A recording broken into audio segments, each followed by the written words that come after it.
Hello, everybody, and welcome to the Glory Reds podcast. It's your boy, Don Benito. Man, I don't know which good story to pick or which good story to start with, but I am going to start with Bruno, our Portuguese Manifico. Bruno, guys, can I just have a moment where I just speak about Bruno for now? Because I really want to say the right things about this player. For ever since he walked through those doors at Carrington, ever since he stepped foot or ever since he donned the Manchester United jersey, I don't think there's been a better signing than this player.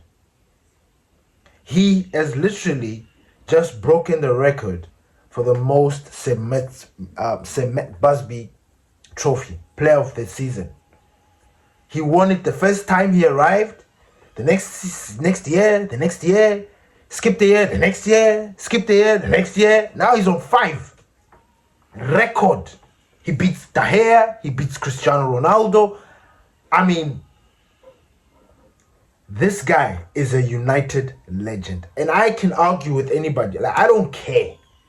You look at what is happening right now around Bruno Fernandes. There's a certain aura. There's a certain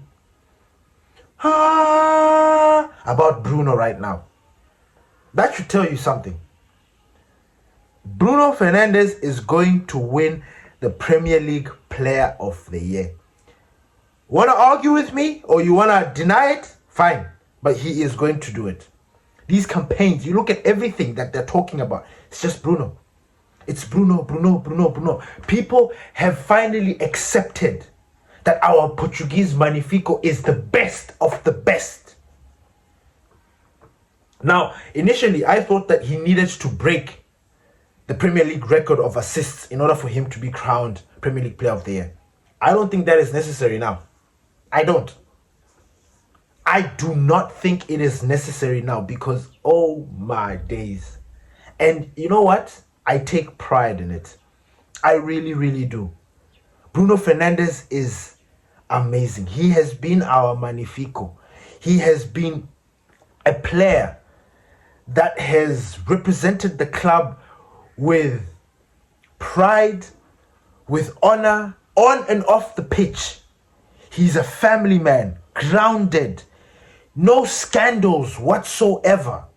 He has represented the club with the highest esteem. Like, he is a true Mancunian. He is a true Manchester United player.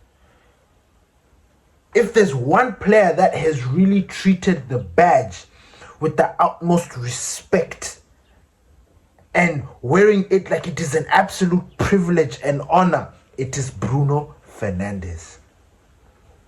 A player that has hardly been injured. Since his arrival, Bruno has missed, 5 games. You can count them with both your hands, the amount of games that he has missed for Manchester United. Yes, he has not won the amount of trophies that he deserved to win. But that has not been his issue. That has not been his problem. That's the club's problem. The club has failed Bruno Fernandes. They failed Bruno Fernandes. If there's any player, we have had a culture in the club where we give players astronomical contracts, giving them crazy, ridiculous money, just so that we can keep them, just so that we can entice them to come to the club, blah, blah, blah, blah, blah. If there was ever a player or a human being that deserved to be spoiled by Manchester United because of his service to the club, it's Bruno Fernandes. There is no other. If Bruno Fernandes demanded 600,000 right now for Manchester United, he is the only player that I would say, give him what he wants, keep him at the club. That is Bruno Fernandes. He is the only one. I am so glad. I am so I'm glad I got to witness the Portuguese Manifico at Manchester United. I'm glad. And I know this might sound like this is a farewell. I know that. No, it's an appreciation post. I am appreciating Bruno Fernandes for the works that he has done at Manchester United. I don't think there's any other player that has done what he has done, represented the club the way he has represented the club. No other. There have been kids that have come beneath him, disrespected the club, left. Managers have come and gone. He has remained consistent. He is an honorary legend. If legends are distinguished by trophies and winning the Premier League and the Champions League, fair. But Bruno Fernandes is an honorary legend. He is right up there with the very best. His numbers speak for themselves. Over 100 goals, over 100 assists for Manchester at a very short time. He is the Bruno Fernandes. Oh my days. I'm really trying to hold myself because I'm getting a little bit emotional about this, because every time I think about Bruno, I'm always thinking about the day he leaves. I don't know why. And the sole fact that I think about that hurts me every time. That's why every game for Bruno Fernandes, I watch it and cherish it like no other. I'm not saying that he's going to leave, but he is at that point where the club, it depends. Honestly, Bruno's fate at Manchester United is one that I cannot predict. This guy would choose to stay at Manchester United the longest, but he's getting of age. You understand? I don't know how Manchester United are going to move with that, because they've got their own rules. But Bruno Fernandes is different. He is the only one. Bruno Fernandes is unique. He is somebody that I think can play until 40, like Cristiano Ronaldo. I truly believe so. I am so proud to speak about Bruno Fernandes. He has been absolutely amazing for the club. He has really represented us with aplomb. Like, he has really... I've got no words. I've got no words for Bruno Fernandes, except for thank you and salute. Because this year, the individual accolades that you are going to get, you absolutely deserve them. Bruno Fernandes has already won the Semet Busby. He's already won the Players' Player of the Year. These are annual awards that are given by Manchester United. They've stopped doing the dinner as punishment because we've not been performing of late. So the award ceremony has been scrapped off. But I think next season it will come back, depending on how these boys perform. I think it will come back. He has already won the Football Writers' Player of the Year. This is an award given by journalists who have been 50 or something like that. These guys are there saying, who is the Bruno? You look at every other player that is talking. Who has been the best player? Cole Palmer, who has already won it before Bruno Fernandes, has already said the best player this season is Bruno Fernandes. Everybody's just saying Bruno Fernandes, Bruno Fernandes, Bruno Fernandes, Bruno Fernandes. And please give it to Bruno Fernandes. Give it to Bruno Fernandes. My skipper. My captain. El Manifico. Oh my God. I told you guys, the day Bruno leaves Manchester United, I think I am going to cry. He is my favorite player at Manchester United. I've already told you. He's right up there with Sir David Beckham. And David Beckham was my favorite player at Manchester. Bruno Fernandes is right there. I've argued with Bruno Fernandes, obviously, in my mind. Upset with him because of his performances and this. But my love for him is, I don't know. And I just thought I should give him a big shout out. I thought I should. This was an appreciation post for Bruno, El Manifico, Fernandes. Thank you for everything, big guy. Continue. Cap this season with breaking that record. I mean, that would be sauce. Or at least equal it, so that your name is right up there with the very best. But if you can break it, it will just add a different flavor. It will add a different and I don't think anybody's gonna break that record for a long time unless it's you. So Bruno Fernandes, guys. Oh man, no Manifico. Moving on. Michael Carrick. What did I tell you, guys? What did I tell you? Carrick is going to stay. He is going to be the permanent manager. It has already gone through the chains of command. Sir Jim Ratcliffe had the final say, and he said, you know what? Let's keep him. Now, before a lot of people start panicking, because I know that there's some people that are panicking and saying, no, maybe he's not the right man for the job, blah, blah, blah. I get it. And there was that story that I read that Manchester United were trying to offer him the head coach role, which threw me for a tailspin, because I was thinking to myself, what? If you're giving him the head coach, does that mean that you're bringing in a top manager? But as far as things are going and how things are looking right now, I do not think that they are going to sign a top manager. Michael Carrick is it.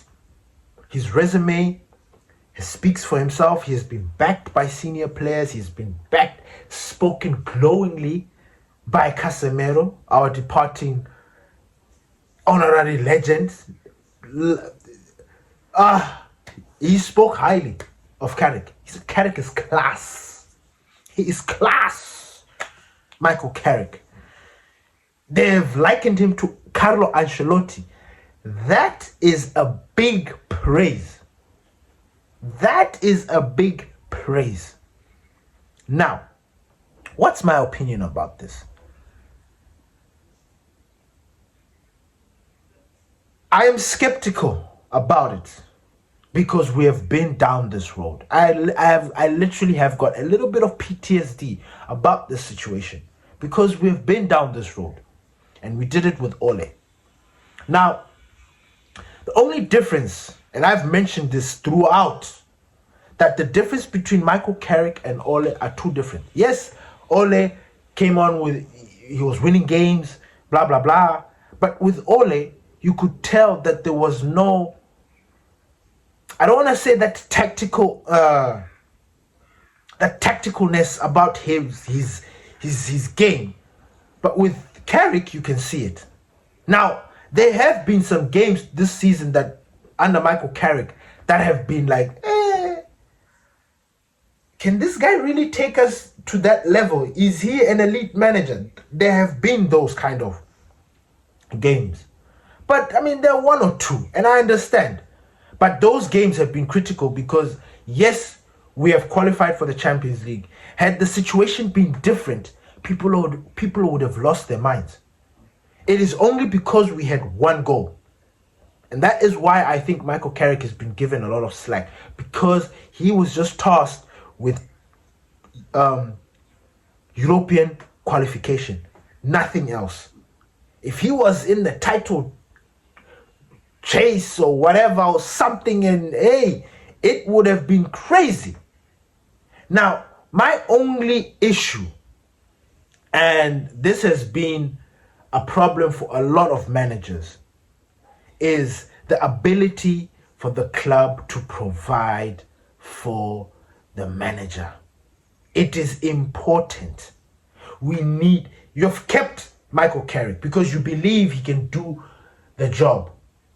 I hope you've not kept him because it is the kind of thing where you were like, okay, we don't need to make this sign. You have to make do with what we've got. You've done it. When you qualified for the Champions League for Manchester United, you did it. So we don't need to bring players.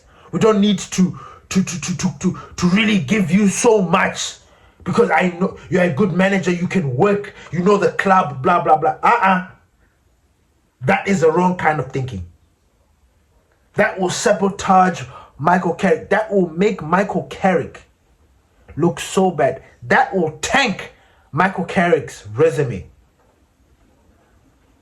The club needs to provide for this manager. It is imperative. It is necessary that the club provide for Michael Carrick. They need to. There is no other way. Next season, playing in the Champions League, he cannot be thinking we need more. He needs to be provided the players. Now, there are so many stories, and we've talked about them yesterday. Like, I was going on a rant saying, yes, we've been linked, but where is the concrete evidence that we are going to sign this player? All of a sudden, Elliot Anderson is back, and I'm still skeptical about that. I am, until I hear something concrete, until I hear that Manchester United have placed a bid, or Manchester United's representatives have spoken to Anderson's representatives. Until I get that kind of information, I am going to take every other information with a pinch of salt. Gone are those days where we just say, they'll handle it. No. Look right now. There was a defender, Marco Senesi from Bournemouth. He has already started talks with Tottenham. We were looking into that. We want a defender to at least, because honestly, De Ligt is still injured. He just went through surgery. Martinez is injury prone. Harry Maguire started picking up injuries. Lenny Yoro, injury prone. The only player that we don't really know about his injury status is Aiden Heaven. So that leaves one. So why not bring in another defender? Okay, this is not about a defender situation, but I'm just trying to complain because Senesi was somebody that we were looking into. Senesi was somebody that was linked to Manchester United. He's already started talks with Tottenham. And they will get him. They will get him. Now, Manchester United, why are we wasting time with our first talks? Why with our signings? Give Michael Carrick the boost that he needs. Give him the confidence. Give him his big summer signing, because every manager gets a top signing. Every manager gets a window where they get to be treated. When I say treated, is like they are given money and they get the player that they want. Give Carrick his player. Give him. If he wants Elliot Anderson, go and get him. By all means necessary. If he wants a top-class midfielder, who maybe if it's not Elliot Anderson, somebody else that he mentioned, get him that player. At the end of the day, when the results don't speak, he made the call. He said, get me these players, and you provided. He has got no excuses. But the culture at Manchester United is that you don't provide for the manager. When the manager starts having issues, he gets the full blunt of everything. Everybody starts persecuting him. Amorim was one of them. Yeah, I mean, you guys can say what you want, but Amorim was not given the players that he wanted. Why bring in somebody that you're not going to provide for him? Why give him the job if you're not going to provide what he needs? Give Michael Carrick what he needs. Give him. And let him work. Let him cook. If Michael Carrick is going to do what he did for us the second part of the season, next season, we have a very strong chance of fighting for the Premier League. Fighting for all the honours, really. We might start bringing back that good feeling at Manchester United, provided you provide for him. Not sitting there and hoping and saying, no, we've got youngsters, we've got players in the academy, this, that, and that. That doesn't work. That doesn't work. Not now. Not in this modern era. Not in this era where Man City are looking to add in a top midfielder, or Liverpool is looking to add a top midfielder, or Chelsea, or Aston Villa. or Arsenal, who are looking to strengthen even more. There is no way to look at it. You also need to strengthen. Provide him. Give him the players that he needs. And let everything else, everything will fall into place. I don't know. I think the first 10 games of next season are going to determine how I feel. And I know it's kind of like crazy to say that now because he's been given the job, but I'm serious. The first 10 games, there is no room for us to be at the bottom wondering what's going on with us, why are we at... there's no room for that. Because you were given an opportunity to sign a top manager. You wanted to do things the right way. And I am not hating on the decision. I've just thought that, hey, I liked the idea of Carrick being the coach, head coach, and then thinking about a top manager. I liked that idea. I did. Because at the end of the day, if that top manager doesn't perform, and we are all there scrapping looking for a top, we have got Carrick. Carrick is right there. Now maybe that sounds a little bit selfish because we're not giving him the permanent job and he wants it. Fair, I can understand that. But in order for this to work, in order for Michael Carrick to thrive, he needs to be given the tools. He needs to be given the tools. And that is something that we're going to have to wait and see. But I'm happy because he has taken us to the Champions League. Yes, we didn't win a lot. Yes, we didn't lose a lot of games. In fact, ever since he has taken over, Manchester United topped the group. Since that moment that he took over, up until now, Manchester United, we are top of the league in terms of points and everything. So there's some good in what Michael Carrick has achieved at Manchester. And honestly, if I'm being truly honest, this was one of the biggest decisions that I was waiting to see. Because the sooner we get this done, the sooner we can move forward. Not this thing of waiting to go into the World Cup and waiting and having this weirdness and being in limbo and not knowing, and then there's just sort of confusion and then us speculating and all of that. So I'm actually happy that they made a bold choice and said, look, we're gonna stick with Michael Carrick. So I'm buzzing about that. Now the next step is for you guys to provide him. Get him that marquee signing that he needs. He needs that marquee signing. And continue to provide. Fix what you said you're going to fix. Provide what you said you're going to provide. None of this talk, and nothing is done. Provide. Moving on. Kobbie Mainoo. Kobbie Mainoo has broken his silence after being sort of exiled by Ruben Amorim. And you know what? I'm going to give credit where credit is due. The way Kobbie Mainoo conducted himself with this interview, all the things that I was holding against him are gone. I'm now starting a new chapter with Kobbie Mainoo.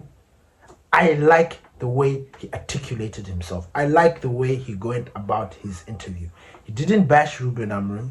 He didn't, normally other players will come out and say all sorts of things, but he didn't do it. He spoke about how he has learned throughout this journey, this moment, talking about senior players. They comforted him. They encouraged him. Talking about how family made him see the light at the end of the tunnel. Yes, he did mention that he was asked if he was considering leaving the Manchester United, and he gave a classy answer. I know some people are going to say it's ambiguous or kind of vague, but he said he considered all options, which is true, which is understandable. But he didn't bash. This is a boy that loves Manchester United, and I'm happy. I am happy because I was a Ruben Amorim supporter, and I truly believe a lot of his work is being shown right now through what Carrick has done. A lot of what Ruben Amorim done in the back, in like behind closed doors, the team that he left behind, that was all Ruben Amorim.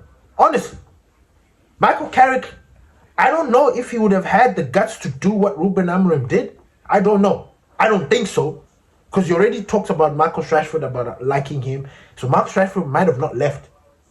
Alejandro Garnacho might have not left. Sancho might have been given an opportunity to try and shine. So a lot of the players who Ruben Amorim got rid because of their toxicity, I'm not sure if Michael Carrick would have gotten rid of them. And the harmony that we have, the family that we have now, the togetherness, the brotherhood, the camaraderie that we have in the club right now is because of Ruben Amorim. And I give him praise for that. Yes, it was at the expense of certain players. Kobbie Mainoo, for example. But Kobbie Mainoo struggled in that system. And I still do not take it back. I still stick to that. Had it been that Ruben Amorim was a manager that had Michael Carrick's system, Kobbie Mainoo would have never benched. He would have never benched. I think he would have still been playing. Bruno Fernandes would have had 30 assists by now because obviously he was dropped deep and it stifled him a little bit. So I get it. I understand. When I say stifle, I'm not saying it like, oh no, poor me. No. Bruno was the next best thing. There was nobody else who could handle the pressures of being in, not pressures, but pressure. The pressures of being in that midfield situation, especially in Ruben Amorim's system. Anyway, let me stop talking about Ruben Amorim. I'm talking about Kobbie Mainoo. But Kobbie Mainoo spoke with so much humility, and I appreciate that about him. He has learned more about being in that situation than anything. And I thank God that that Kobbie Mainoo looked at it in a very mature way. It means that we've got a mature player. I think that next season, the only thing that will slow Kobbie down are injuries. That's it. But other than that, I think we have got a player that's going to be there for the next decade. You know, he is going to cement himself as a United legend. I'm looking forward to him getting better because he's still a youngster. He's still a child, and I'm buzzing. I'm really buzzing. I'm really thinking to myself, wow, this player is going to be someone for the future. And he is.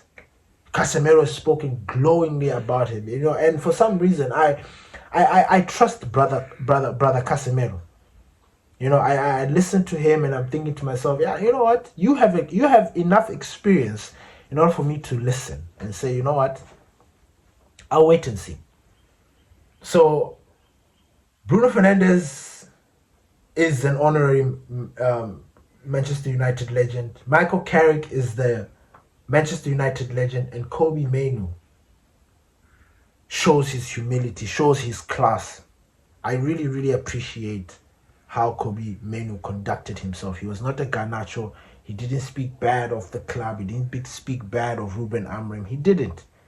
He spoke of himself, how he could improve. That has cancelled any animosity or any anger I've had towards Kobbie Mainoo. Thank you, everybody, for listening to the Glory Reds podcast. Peace.